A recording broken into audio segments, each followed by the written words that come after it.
नमस्कार दोस्तों। लग चुकी तलब मंजिल की, अब खुद को आग में झोंकना है। ये मुश्किलें कहते हैं मारा जाएगा, हौसले कहते हैं देख लेंगे।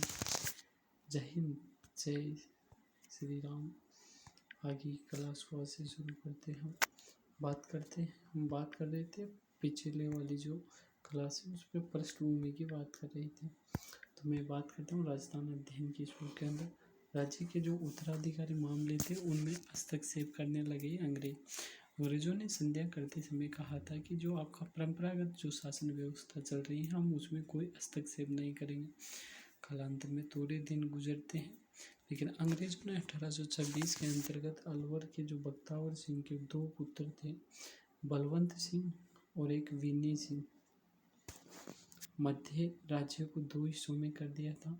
क्योंकि दोनों, बलवंत सिंह जो था वो दासी पुत्र था और विनय सिंह जो था वो राजा का खुद का बेटा था। विनय सिंह, इन दोनों को क्या किया, शासन व्यवस्था अंग्रेजों ने अपने हाथ में ले ली, दोनों को राज्य दे दिया और दोनों को कुछ समय के लिए राजा बनवा दिया।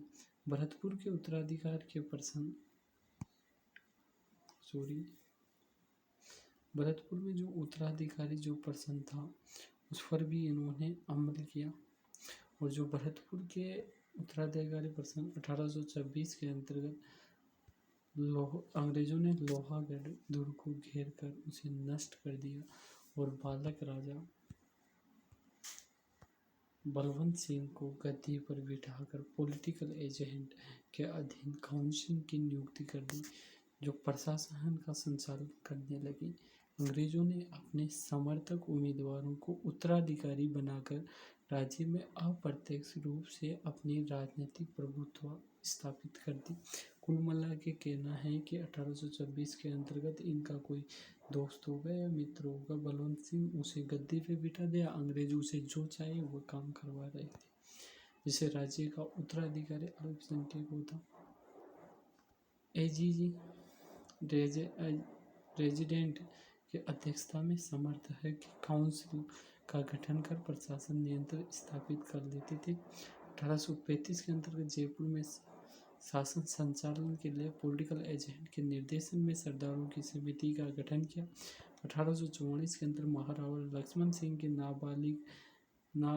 नाबालिग के दौरान प्रशासन पर अंग्रेजी नियंत्रण बना। गोद लेने के प्रश्न पर भी अंग्रेजों ने अपना निर्णय लादना प्रयास कर दिया कि आप दूसरे व्यक्ति को गोद नहीं ले सकते, दूसरे के बच्चे को वैसे नहीं ले सकते। राजूओं की कमजोरी वित्तीय स्थिति, क्योंकि अपने राजस्थान जो था वहाँ की स्थिति वैसे ही खराब थी, तो संधियों के और इधर ये पिंडारी मराठा ये सब क्या कर रहे थे, अपने पे आक्रमण कर रहे थे। कभी चोट कर ले जाते तो कभी कुछ ले जाते, इनका कोई भरोसा ही नहीं था। तो संधियों के द्वारा राजपूत राज्यों को मराठा एवं पिंडारियों की लूटमार यूं बार बार की आर्थिक मांग तो छुटकारा मिल गया था। ये जो मराठा इधर पिंडारी आते थे लूट के ले जाते थे माल, उनसे तो कम से कम छुटकारा मिला। लेकिन अंग्रेजों ने भी प्रारंभ से ही खिराज की प्रथा लागू कर दी और आर्थिक शोषण की नीति क्या कर ली, अपना ली थी। यदि खिराज का भुगतान समय पर नहीं होता तो अंग्रेज कंपनी उन पर चक्रवृद्धि ब्याज लगाकर पैसा खिराज वसूला करती थी। खिराज के अलावा कंपनी शांति व्यवस्था स्थापित करने के नाम पर धन से वसूल किया करती थी कि हम आपको शांति देते हैं, कुछ प्रोटोकॉल्स देते हैं, उसके बदले आप हमको धन प्रोवाइड करवाइए। युद्ध की स्थिति में भी राजाओं को धन देने के लिए बाध्य किया जाता था। कोई युद्ध हो रहा है तो उस स्थिति में भी राजाओं को युद्ध देने के लिए बाध्य किया जाता है। इसके अतिरिक्त राजाओं को अपने खर्च पर कंपनी ही के लिए सेना रखनी पड़ती थी। यदि राजा है उसके सैनिक खर्च को वहन करने में असमर्थ दिखाता है तो उसके राज्य को कुछ भाग कंपनी अपने अधीन कर लेती थी। कुल मिलाकर जमें हड़पने लगी। अंग्रेजों ने जयपुर निरहेज को शेखावाटी में राजमाता के समर्थक सामंतों को कुचलने के लिए सैनिक सहायता दी। सैनिक कर्जे के रूप में सामर झील को अपने अधीन 1835 के अंदर कर लिया था। जोधपुर में शांति व्यवस्था स्थापित करने के नाम पर क्या किया, 1835 में जोधपुर लीजियम का गठन किया गया। उसके कर्जे के लिए 1,15,000 रुपये दिए।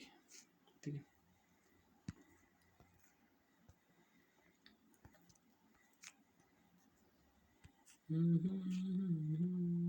हम बात करते हैं आगे की। तो 1,15,000 रुपये दे दी और वार्षिक जोधपुर राज्य है को वसूल किया जाने लगा। 1841 के अंतर्गत बिल कोड की स्थापना होती। कई बार पूछा है ये बिल कोड की स्थापना कब होती है? बिल कोड की स्थापना 1841 के अंतर्गत होती है, जोधपुर के अंतर्गत हुई थी। ठीक है। मेवाड़ के बिल कोड की स्थापना मेवाड़ राज्य के कब्जे है पर की गई। 1822 का कौन सी बटालियन? मेरवाड़ा बटालियन। 1834 के अंदर शेखावाटी ब्रिगेडियर बनाया गया और राज्यों से वसूले जाने लगा, जबकि इन सैनिक टुकड़ों पर नियंत्रण एवं निर्देशन अंग्रेजों का था। इसी प्रकार 1825 और 30 दौरान बिलों के विद्रोहों को दबाने के लिए अंग्रेजों ने सैनिक सहायता दी और सैनिक खर्चा महाराणा के नाम पर ऋण के रूप में लिख दिया और फिर 6% ब्याज लगाकर राशि वसूल की गई। राज्यों को शीतल प्रशासन संधियों के बाद राजपूत राज्यों को बाह्य न रहा। आंतरिक विद्रोहों के समय भी अंग्रेजी सहायता उपलब्ध रही थी। प्रशासनिक मामलों में रेजिडेंट का दखल अधिकारी बढ़ने लगा। धीरे धीरे राजाओं ने प्रशासन पर अपना नियंत्रण खो दिया। अब रेजिडेंट की इच्छा अनुसार शासन संचालन करने वाला रबर मोहर पात्र रह गया। रेजिडेंट ने प्रशासन में अपने समर्थक व्यक्ति नियुक्त किए थे, जैसे बांसवाड़ा के अंतर्गत मुंशी सहावत अली का कोट 1855 के हाथ में था। अलवर का प्रशासन अहमद बख्श खां के हाथ में 1815 से 26 तक था। जयपुर का प्रशासन 1835 के अंग्रेजों के समर्थक जेठराम सराहा बन गया। नरेशों का प्रशासन में महत्व नहीं होने से प्रशासन के प्रति पूर्ण उदासीन हो गए। वे अपना समय रंग में सुरासुरंदेही के भोग में गुजारने लगे। कई शासक यूरोपीय देशों की यात्रा में समय व्यतीत करने लगे। उनके प्रासादों में रानियों के स्थान पर वेश्या गौरव पाने लगी। प्रशासन की शीतलता का दुष्परिणाम जन सामान्य को भुगतना पड़ा। सामंत और राज्य कर्मचारी जनता को भी विभिन्न प्रकार से पीड़ित करने लगे, जिसके परिणाम कृषक आंदोलन क्या हुए उभर के आए। किसान एवं जनसाधारण के हितों पर कुठाराघात के साथ करने के पश्चात राजपूतों ने राज्य के कर्जे अप्रत्याशित वृद्धि हुई। अंग्रेजों ने राज्य से अधिकाधिक खिरात लेने का प्रयास किया। अंग्रेजों ने रेजिडेंट और सैनिक बटालियन के ऊपर भी राजाओं को अधिक खर्च करने के लिए बाध्य किया। इसके साथ ही विकास कार्य, रेलवे, सिंचाई, सड़क, शिक्षा, चिकित्सा पर खर्च करने से भी राज्य को खर्च में वृद्धि हुई, जबकि व्यापार पर अंग्रेजों आधिपत्य स्थापित हो जाने से राज्य की आय क्या हो गई, कमी हुई। अतः राज्यों के सारे खर्चे की पूर्ति का भार भूमि कर पर ही आ पड़ा। इसलिए भूमि कर बढ़ाने ही आवश्यक हो गया। परंतु अकाल पड़ने या किसी भी कारण उपज कम होने पर भी किसानों को निर्धारित जो राशि थी उसे कम नहीं लेते थे, फिक्स लेते थे और नगद राशि देना ही पड़ता था, जिससे किसान साहूकारों के शिकंजे में और अधिक फंसते गए। उन पर ब्याज अत्यधिक लगने लगा और किसानों को भूमि से बेदखल भी किया जाने लगा। बेदखल मतलब भूमि से विहीन कर दिया गया, उनको भूमि नहीं दी गई। जबकि अंग्रेजों के आगमन से पूर्व किसानों को भूमि से बेदखल नहीं किया जाता था।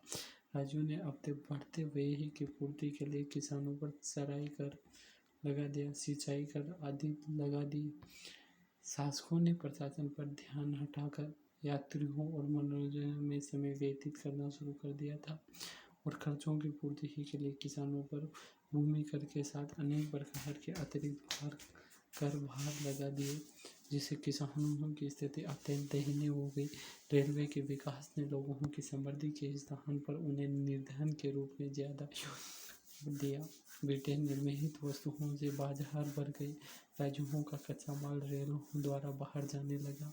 यहाँ तक कि अकाल के दौरान भी खाद्यान्नों का निर्यात किया जाने लगा, जबकि भारत देश में जरूरत है भारत देश में तो नहीं है, अंग्रेजान खुआवे डोका निर्मित वस्तु है ब्रिटेन की वस्तुओं से महंगे होने के कारण, और अब उन्हें शासक वर्ग का संरक्षण न मिलने से उनका जीवन निर्वाह कठिन हो गया, जिसे उन्होंने अपना परंपरागत व्यवसाय छोड़ दिया और श्रमिक बन गए। इस प्रकार राजपूत राज्यों को अंग्रेजों के साथ 1818 के आकर्षक लगी, मगर इनके परिणाम बहुत कठोर निकले। इनसे परिणामों से जनता उदास थी। क्या करे जनता, कर भी क्या सकते हैं। शासक शक्तिहीन हो गए, सामंत का अस्तित्व खतरे में पड़ गया, किसान एवं जनसाधारण की दशा दयनीय हो गई। इन संदेहों का ही दुष्परिणाम था कि 1857 की क्रांति के दौरान जनसाधारण और सामंत वर्गों ने अंग्रेजों के विरुद्ध को सहायता दी और उनका स्वागत किया। बाद में भी राज्यों को किसान और जनसाधारण के आंदोलनों का क्या करना पड़ा, सामना करना पड़ा। राजा और प्रजा के मध्य सामाजिक जनक संबंध थे, सामाजिक संबंध थे,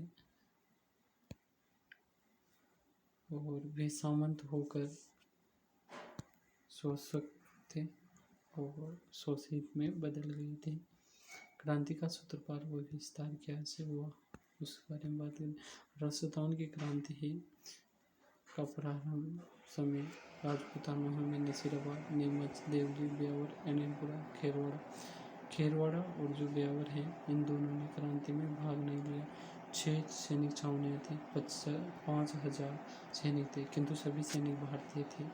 मेरठ में हुए 10 मई 1857 को भारत की प्रथम क्रांति शुरू होती है। भारत में तो 10 मई को शुरू होती है की सूचना राजस्थान के AGG agent to governor general George Patrick Lawrence, उस टाइम पे थे क्रांति के समय, पैट्रिक लॉरेंस को 19 मई 1857 को प्राप्त हुई। सूचना मिलते ही उसने सभी शासकों को निर्देश दिए कि वे अपने अपने राज्य में शांति बनाए रखें तथा अपने राज्यों में विद्रोहियों को न घुसने दें। यह भी हिदायत दी कि यदि विद्रोही ने प्रवेश कर लिया हो तो उन्होंने तत्काल बंदी बना दिया जावे।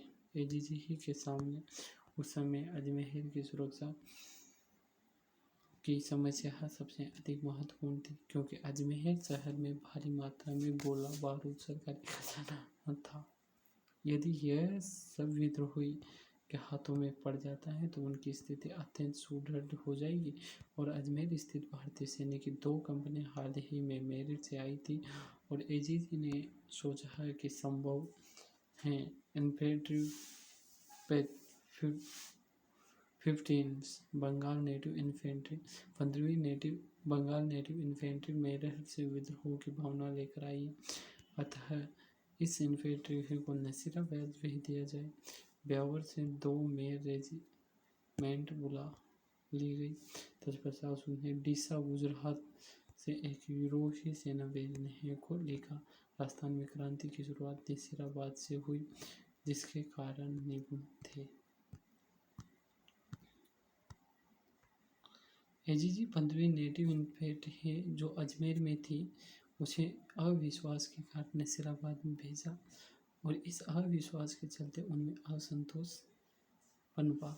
ठीक है, मेरठ में हुआ विद्रोह की सूचना के पश्चात अधिकारियों ने नसीराबाद स्थित सैनिक छावनी की रक्षा फर्स्ट बम्बई लाइन्स के उन सैनिकों से जो वफादार समझे जाते थे गश्त लगवाना प्रारंभ किया, तो वो को तैयार रखा गया। अतः नसीराबाद में 15वीं उसके सैनिकों ने सोचा कि अंग्रेजों ने यह कार्यवाही भी भारतीय सैनिकों को कुचलने के लिए की है तथा गोला बारूद से बड़ी तोपें उनके विरुद्ध प्रयोग करने के लिए तैयार की गई है। उनमें विद्रोह की भावना जागृत हो गई। बंगाल और दिल्ली में छद्मधारी साधुओं ने जो चर्बी वाले कारतूस के विरुद्ध प्रचार कर विद्रोह का संदेश प्रसारित किया और जिससे अफवाह का बाजार गर्म हो गया। वस्तु 1857 की क्रांति के तत्कालीन कारण चर्बी वाले कारतूस को लेकर एनफील्ड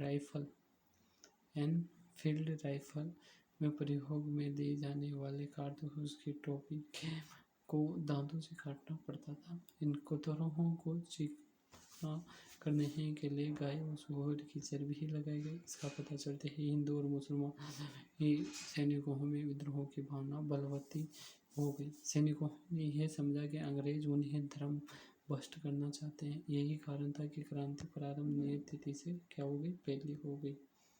तो राजस्थान की क्रांति का प्रारंभ कब होता है? 18 मई 1857 को होता है। इससे आगे हम कल पढ़ेंगे। जिंदाबाद, जय हिंद, जय भारत। मैं थोड़ा रिवीजन करा देता हूँ। अभी तक हमने क्या पढ़ा? 1818 के अंतर्गत राजपूत रेजिडेंट की स्थापना होती है। 1832 के अंतर्गत एजेंट टू गवर्नर एजीजी का पद सृजन होता है। प्रथम जो एजीजी था उसका नाम मिस्टर अब्राहम लोकेट था। क्रांति के समय जो था वो था पैट्रिक लॉरेंस था। ठीक है, ओके। और अगर बात करें तो हम बात करते हैं 1845 के अंतर्गत इसका मुख्यालय माउंट आबू कर दिया था।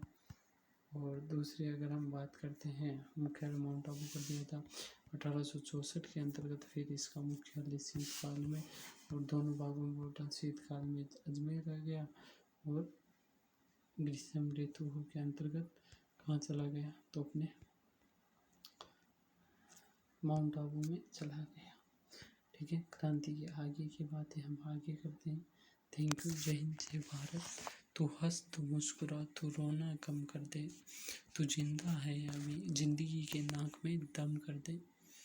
लगे रहो, डटे रहो, पढ़ते रहो, यही आपको आगे बढ़ाएगा। जय हिंद, जय भारत।